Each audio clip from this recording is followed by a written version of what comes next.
Bonjour tout le monde, bienvenue dans cette nouvelle vidéo. Aujourd'hui nous allons voir un cas où une patiente doit prendre un antibiotique qui s'appelle clarithromycine.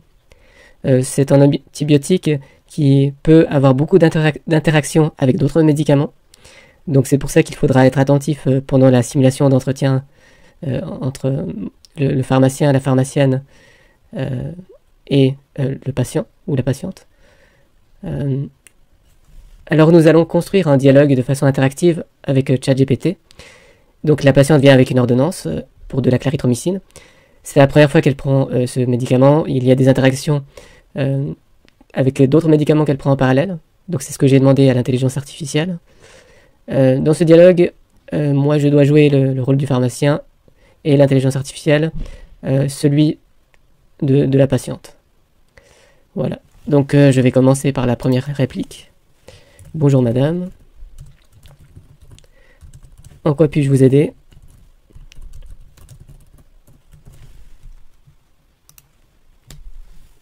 Bonjour, j'ai une ordonnance du médecin pour de la clarithromycine, mais c'est la première fois que je prends ce médicament. J'aimerais en savoir plus sur son utilisation et s'il y a des interactions possibles avec d'autres médicaments que je prends actuellement. Alors d'abord, je vais essayer d'explorer un petit peu ce que la patiente a comme infection. Alors je vais essayer de lui demander donc est-ce que j'ose vous demander pour quel type d'infection votre médecin vous a prescrit ce médicament afin de vérifier son indication et afin de mieux vous conseiller.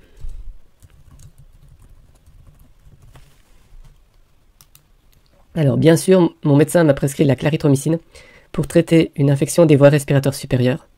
C'est une infection bactérienne de la gorge. Alors, merci. Avez-vous des allergies connues? Voilà, alors je pose des questions qui sont indispensables pour valider l'ordonnance. Alors non, je n'ai pas d'allergie connue aux médicaments.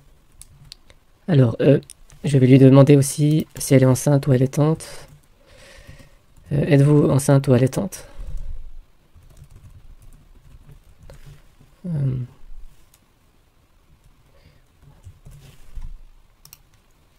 Alors non, je ne suis ni enceinte ni allaitante. Quels sont les autres médicaments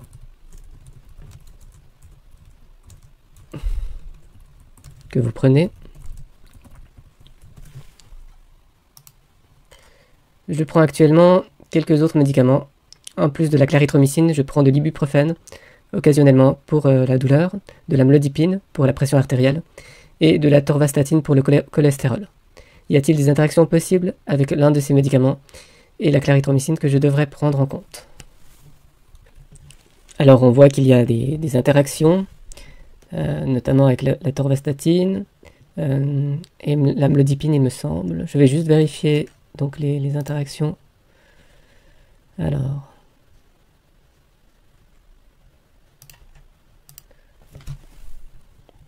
oui, il y a effectivement une interaction entre l'amlodipine et la clarithromycine parce que en fait l'amlodipine est métabolisée par le cytochrome 3A4, je veux dire. En fait, les cytochromes sont des enzymes en fait qui se trouvent au niveau du foie et qui détoxifient l'organisme. Donc ils aident à l'élimination des médicaments et ils transforment les molécules, les substances médicamenteuses en des substances qui sont facilement éliminables. Et donc la clarithromycine inhibe ces enzymes, en tout cas une classe d'enzymes appelée CYP3A4. Et cela a pour conséquence d'augmenter la concentration dans le sang de l'amlodipine, parce que l'amlodipine a besoin de cette enzyme pour être éliminée. Or, si la clarithromycine inhibe l'enzyme qui permet d'éliminer l'amlodipine, alors l'amlodipine, la concentration d'amlodipine va augmenter. Et cela peut être dangereux parce que l'amlodipine est utilisée contre l'hypertension artérielle et en fait c'est un médicament qui diminue la tension artérielle. Et dans ce cas, s'il y a une concentration trop forte d'amlodipine dans le sang, alors cela peut provoquer une hypotension. Et donc il faut que la patiente soit, comment dire, attentive à des symptômes comme des vertiges ou des symptômes de, disons, d'hypotension. Par exemple, si elle a des difficultés à respirer, c'est voilà, que le sang peut-être il circule moins bien. Donc il peut y avoir des problèmes à ce niveau-là. Ensuite, pour ce qui est de l'atorvastatine, donc il y a effectivement une interaction également. Donc l'atorvastatine, comme l'amlodipine, est éliminée en passant par les cytochromes, les CYP3A4. Et c'est une interaction assez classique. Donc avec la clarithromycine. Donc dans ce cas, c'est la concentration d'atorvastatine qui augmente. Et cela peut avoir des conséquences assez graves au niveau musculaire. Bon, ça peut faire simplement des douleurs musculaires, mais ça peut aller jusqu'à une destruction du tissu musculaire s'il y a une dose trop forte d'atorvastatine. Bon, après, tout dépend de la concentration, tout dépend de la dose en fait d'atorvastatine. Pour des doses, pour des doses d'atorvastatine qui sont supérieures à 20 mg, il faut une surveillance clinique du patient, de la patiente qui prend de la clarithromycine en parallèle. Donc, faut que je lui demande en fait les doses d'atorvastatine que la patiente prend. Pour l'amlodipine, la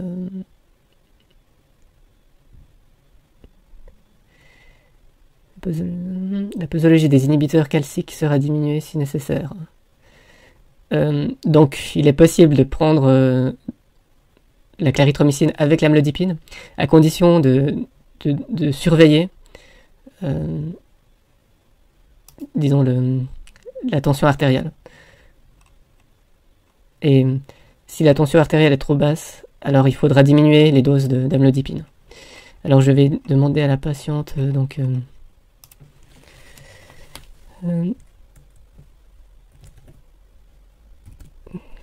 quelle est la posologie d'atorvastatine que votre médecin vous a prescrite.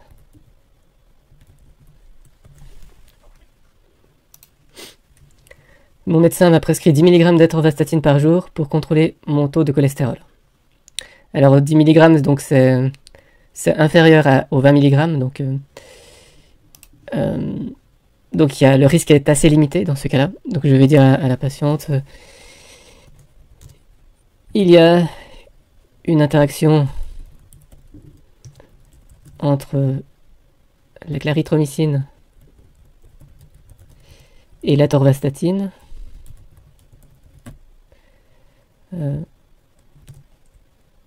Cependant, le risque est limité car la dose d'atorvastatine est assez basse.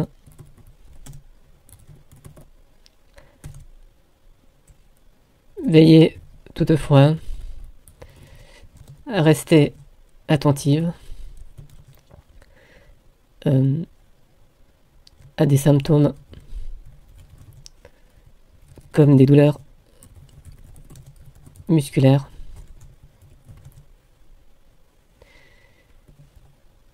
qui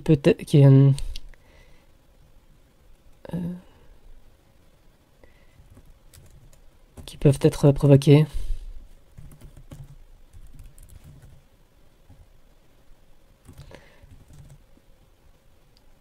par cette interaction. Alors je ne suis pas obligé de lui expliquer le mécanisme comme je l'ai fait. Je pense que je vais simplifier les choses, surtout si c'est une patiente. Voilà, on va pas non plus expliquer dans le détail, même si c'est une bonne chose. Plus on explique les choses, mieux c'est, mais après c'est toujours une question de temps, de l'entretien, faut pas non plus passer une éternité.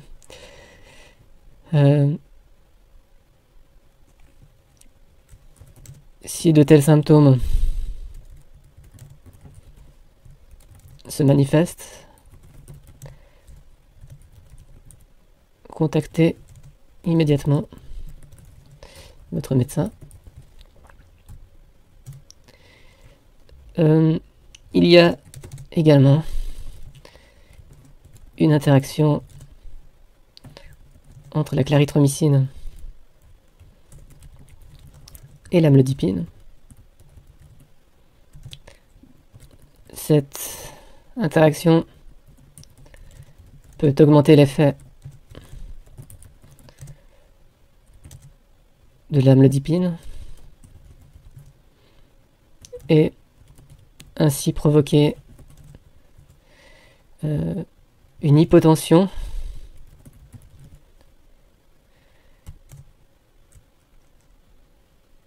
c'est pour cette raison qu'il faut que vous restiez attentive aux signes d'hypotension.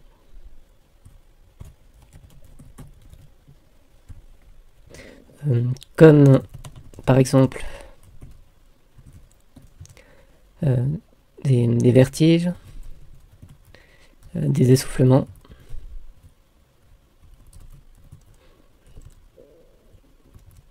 des douleurs au niveau du cœur, et puis également, bon c'est déjà pas mal,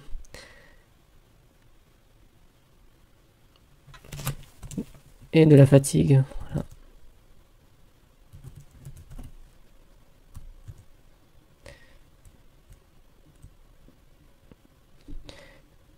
Vous devriez aussi mesurer votre pression artérielle plus souvent pendant la durée du traitement par l'antibiotique.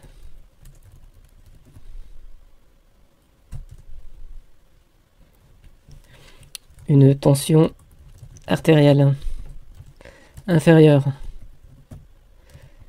à 90 mm de mercure peut être dangereuse.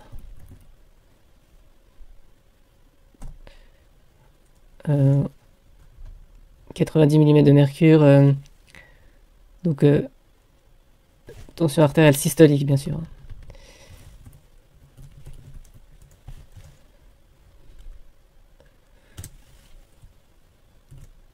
Il ne faut pas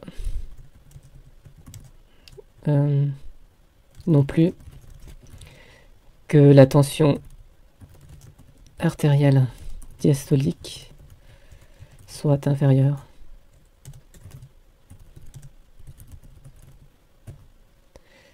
à 65 mm de mercure.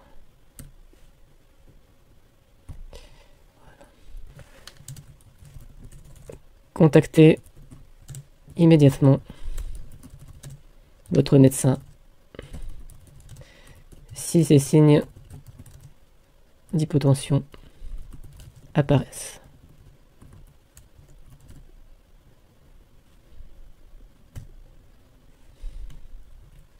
Je peux lui demander si elle arrive bien à utiliser le tensiomètre. Est-ce que vous n'avez pas de problème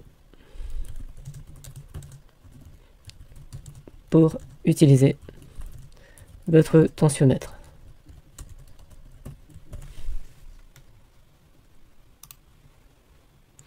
merci pour ces informations. Je vais être attentive aux symptômes que vous avez mentionnés. J'ai un tensiomètre à la maison, donc je devrais pouvoir mesurer ma pression artérielle régulièrement sans problème. Si je constate des signes d'hypotension ou d'autres symptômes, je prendrai contact avec mon médecin immédiatement. Merci de m'avoir averti des interactions possibles. Étant donné qu'il s'agit d'une simulation d'entretien et que je n'ai pas d'ordonnance sous les yeux, je vais quand même lui demander quelle est la posologie prescrite par votre médecin pour la clarithromycine.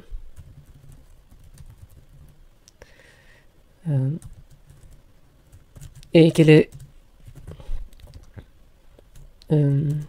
la durée de ce traitement.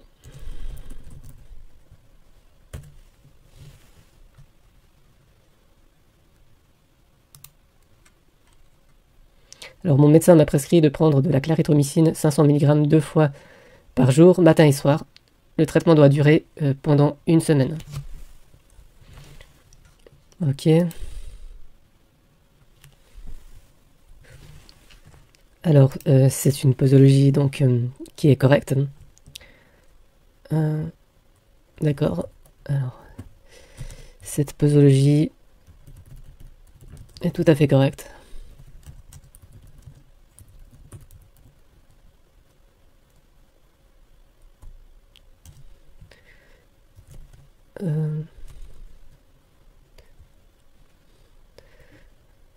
Avez-vous d'autres problèmes de santé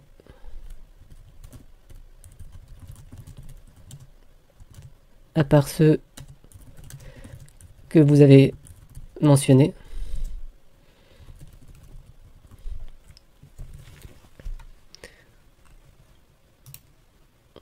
Non, à part les problèmes de santé que j'ai mentionnés, je n'ai pas d'autres problèmes de santé connus. Donc je pose cette question pour voir s'il n'y a pas des contre-indications éventuelles. Après, vous savez que la clarithromycine peut allonger le QT, donc c'est-à-dire au niveau de l'électrocardiogramme, il peut y avoir l'intervalle QT qui peut être allongé avec ce médicament, donc il faut faire attention si elle prend d'autres médicaments qui allongent le QT. En l'occurrence, la clarithromycine a été prescrite pour traiter une infection des voies respiratoires supérieures. Mais il faut savoir que la clarithromycine donc, ne passe pas dans le cerveau. La clarithromycine ne traverse pas la barrière appelée hémato-encéphalique, c'est-à-dire une barrière qui se trouve entre la circulation sanguine et le cerveau. Donc si la personne avait une infection au niveau cérébral, on ne devrait pas donner de la clarithromycine sous forme de comprimé. D'ailleurs, je vais lui demander si elle arrive à avaler les comprimés. Arrivez-vous à avaler les comprimés?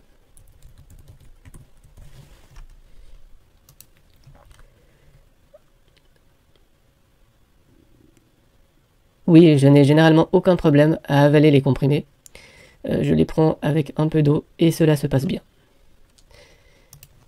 Alors je vais lui résumer donc la posologie. Alors vous pouvez avaler un comprimé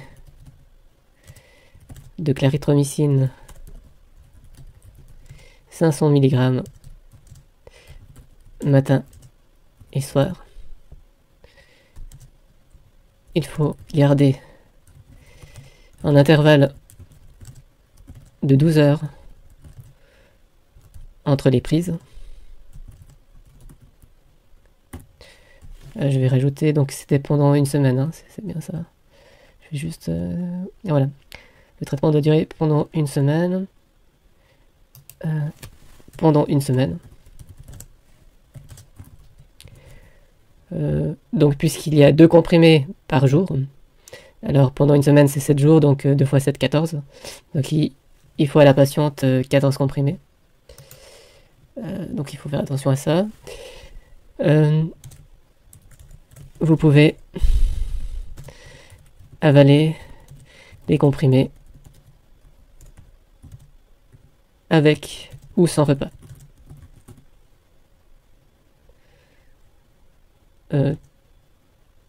Toujours à la même heure.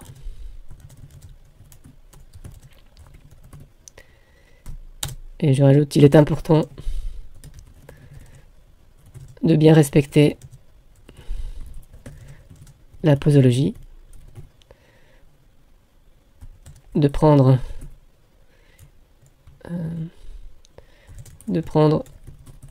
le médicament régulièrement pendant une semaine. Pardon.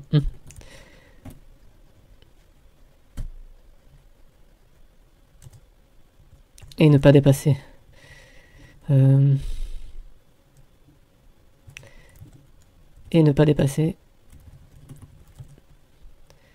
une semaine de traitement. Cela est important pour éviter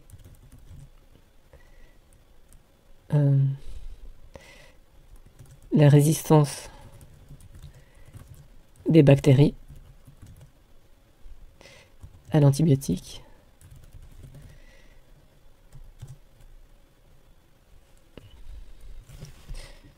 Alors voilà. Je comprends, je vais suivre vos instructions à la lettre. Merci beaucoup pour toutes ces informations utiles.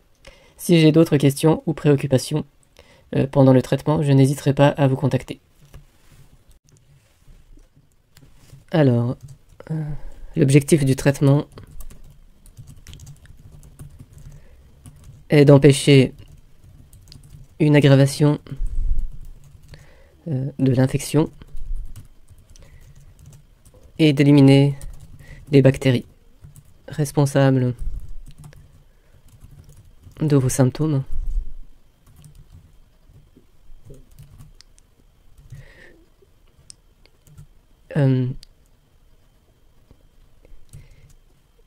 Il est donc important pour cela. Bon, je lui ai déjà dit qu'il était important de prendre le médicament régulièrement, donc je pense que c'est bon. Voilà.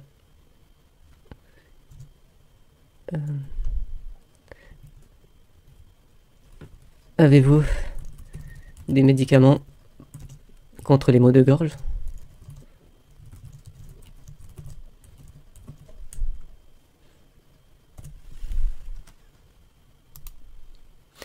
Alors oui, j'ai des pastilles pour la gorge que je prends au besoin pour soulager les maux de gorge. Elles contiennent du miel et du citron. Donc elle a déjà des...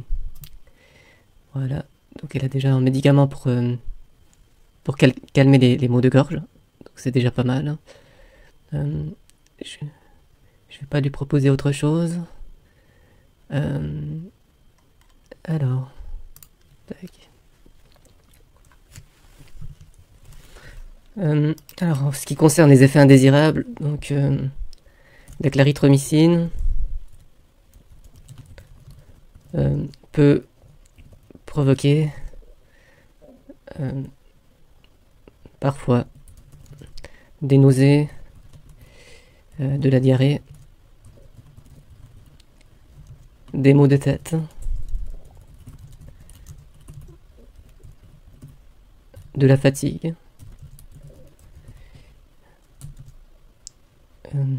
Ou encore une réaction allergique qui peut se manifester par l'apparition de rougeurs sur la peau, de gonflements,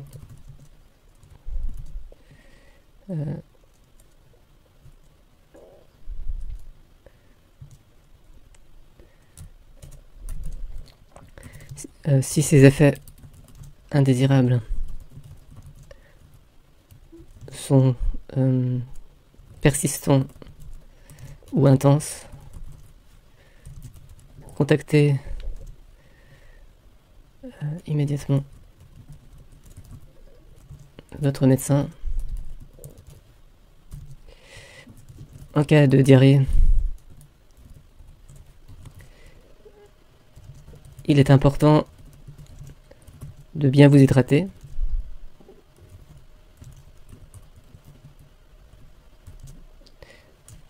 Vous pouvez boire des tisanes, des soupes.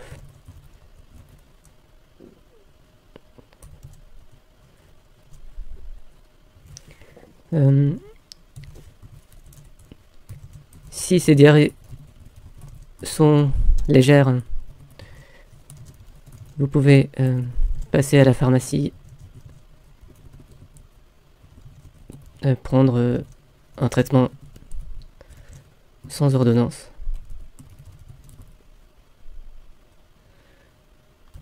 Par contre, si les diarrhées sont très liquides, très fréquentes,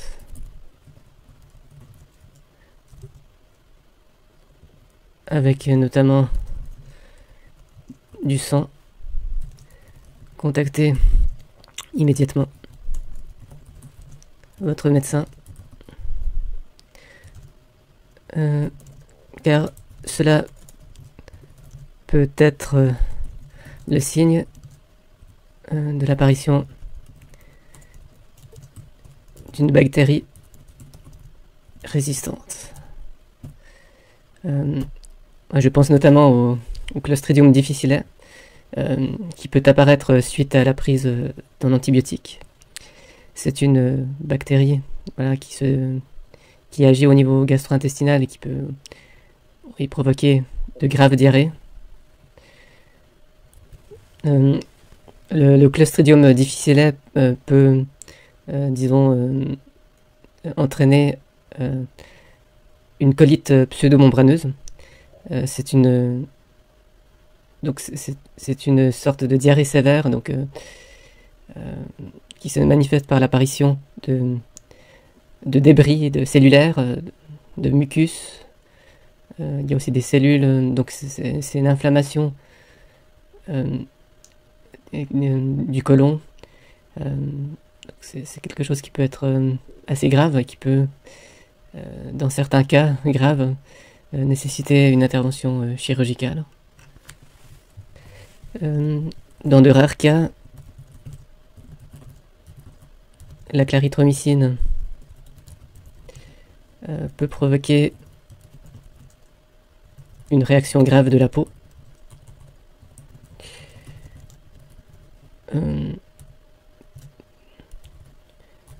Par conséquent, il faut être attentif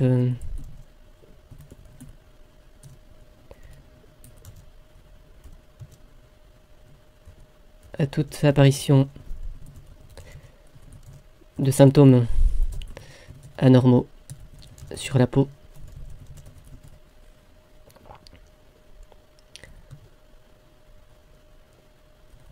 Notamment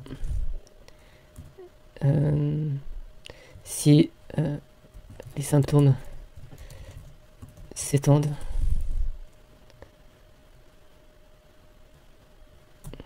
Oui, je pense aux réactions graves de syndrome, par exemple syndrome de Stevens-Johnson. Il y a des réactions de la peau assez graves, mais c'est très très rare. Donc, mais après, il faut pas effrayer non plus le patient, la patiente. Mais voilà, faut juste alerter qu'il y a un risque de réaction de la peau. Dans ces cas-là, donc,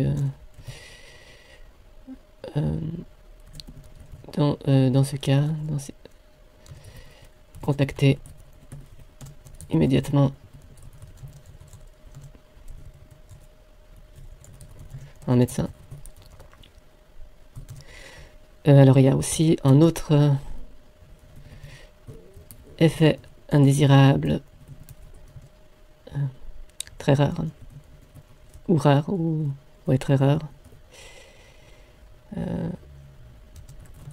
Et comment expliquer?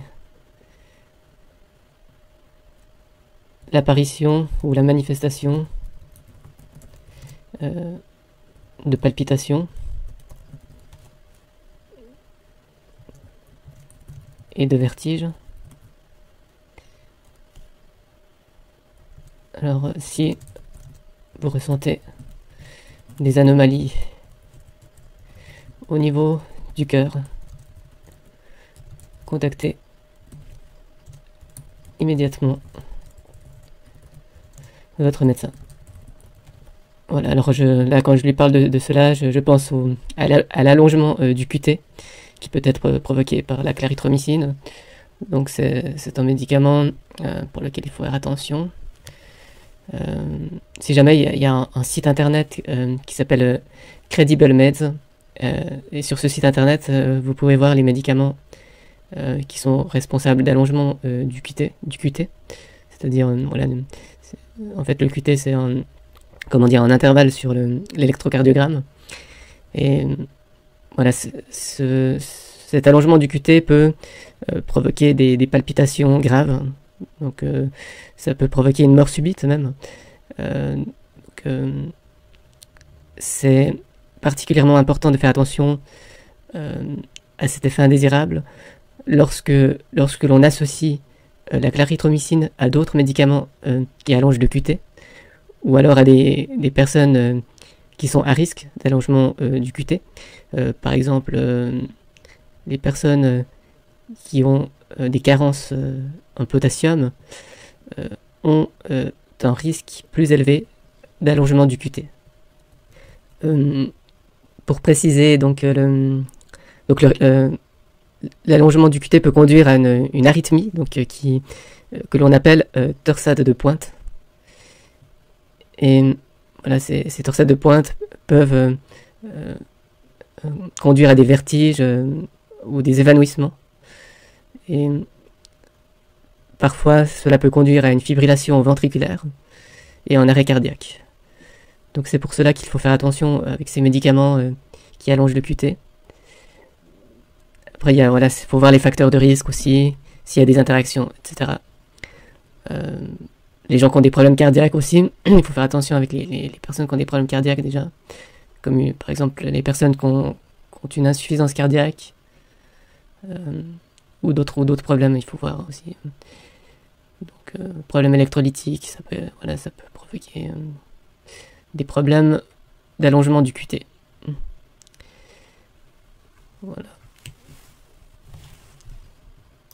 Voilà. Pour tout autre effet indésirable,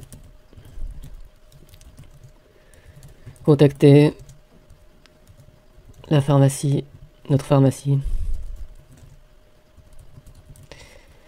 ou votre médecin, selon la gravité des symptômes.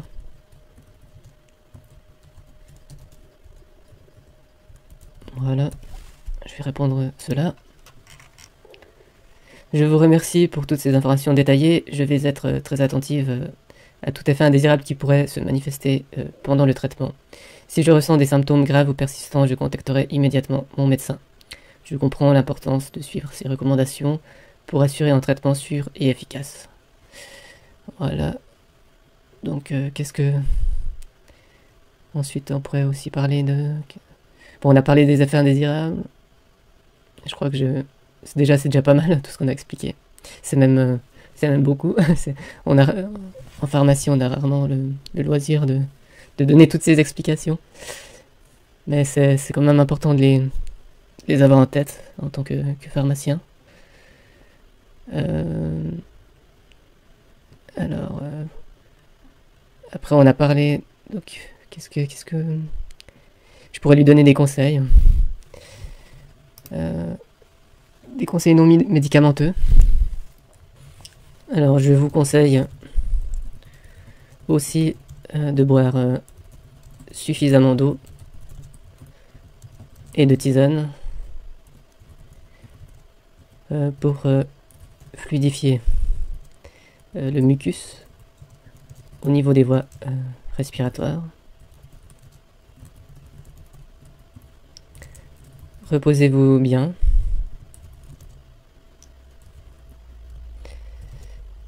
Essayez de manger de façon équilibrée.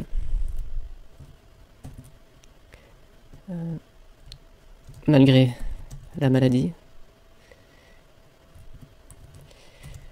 En mangeant des fruits et des légumes. Et en évitant de manger trop gras, trop sucré ou trop salé.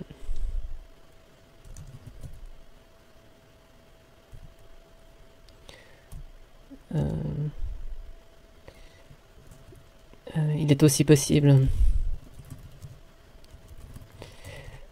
de prendre des probiotiques, c'est-à-dire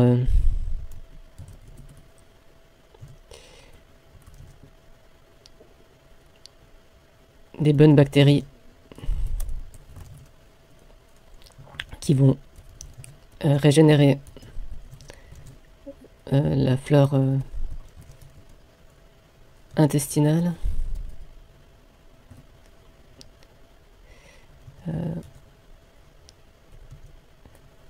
Car les antibiotiques peuvent tuer les bonnes bactéries situées au niveau de l'intestin.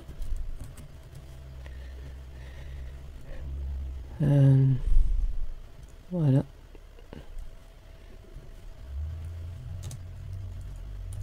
Et provoquer des diarrhées.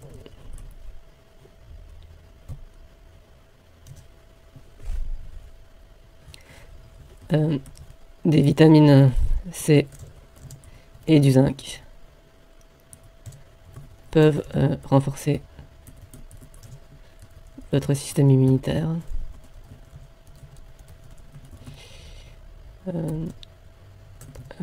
Je peux vous en vendre si vous le souhaitez.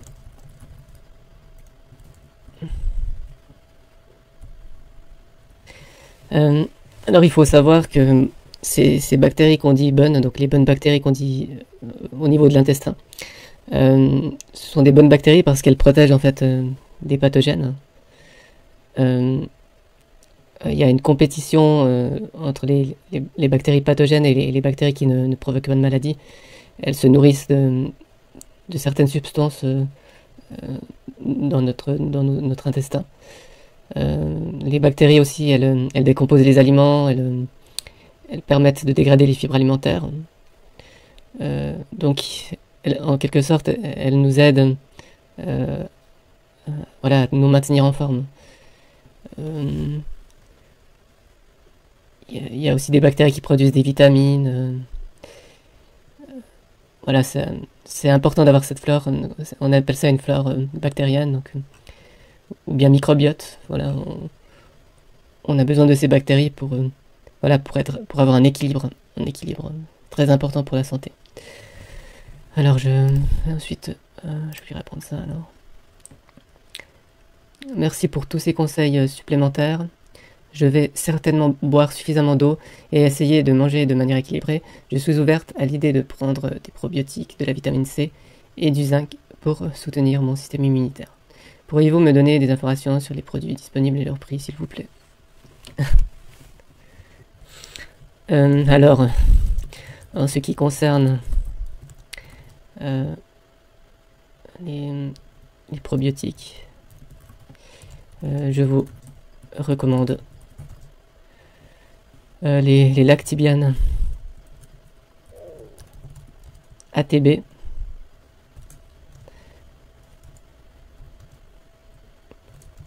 Il faut prendre une gélule par jour avec un grand verre d'eau.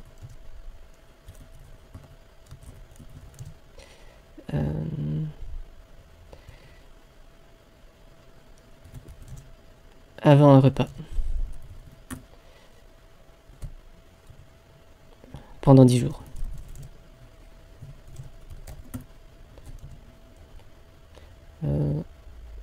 Cela coûte 13,50 €.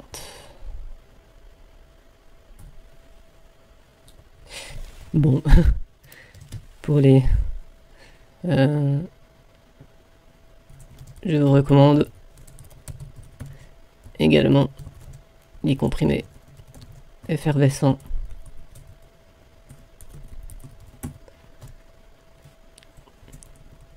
vitamine C 1000 plus zinc. Une combinaison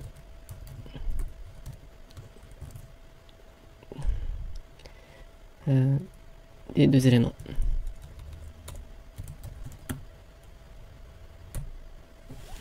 Voilà.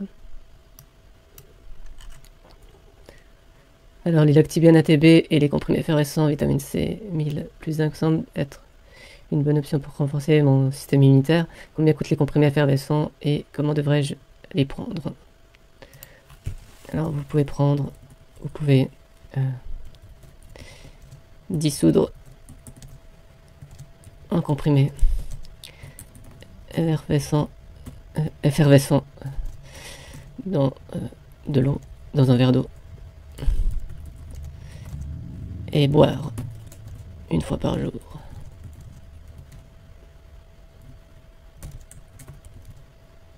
Cela coûte 15,40 €.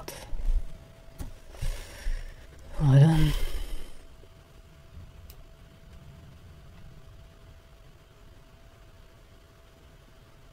Alors merci pour ces informations. Je vais prendre en compte ces recommandations, acheter les produits que vous avez mentionnés. Cela devrait m'aider à traverser cette période de traitement. Si j'ai d'autres questions à l'avenir, je n'hésiterai pas à vous contacter. Oui, vous pouvez nous contacter.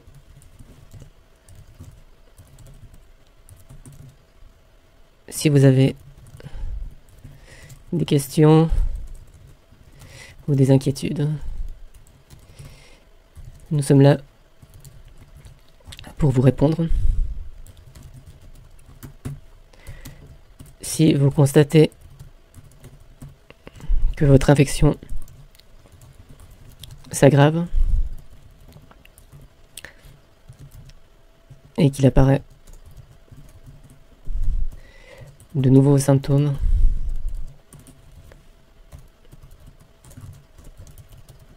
comme par exemple des difficultés à respirer ou déjà à respirer, contactez immédiatement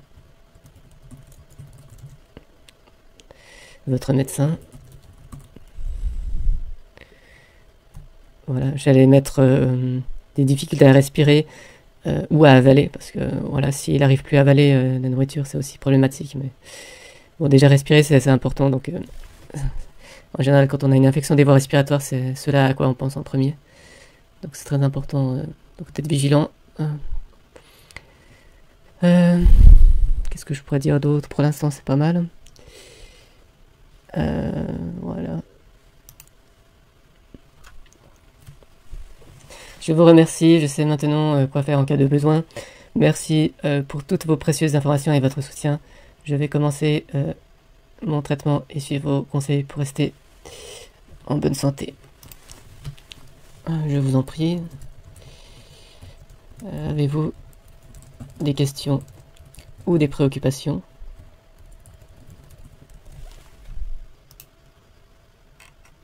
Pour l'instant, je n'ai pas d'autres questions. J'ai reçu de nombreuses informations utiles et je me sens mieux préparé pour commencer mon traitement.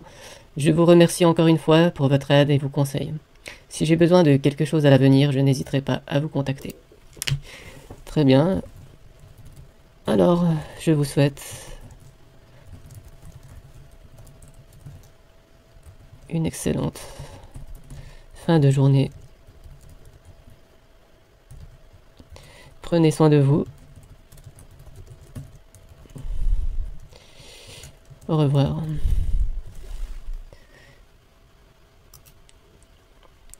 Alors merci beaucoup, je vous souhaite également une excellente journée.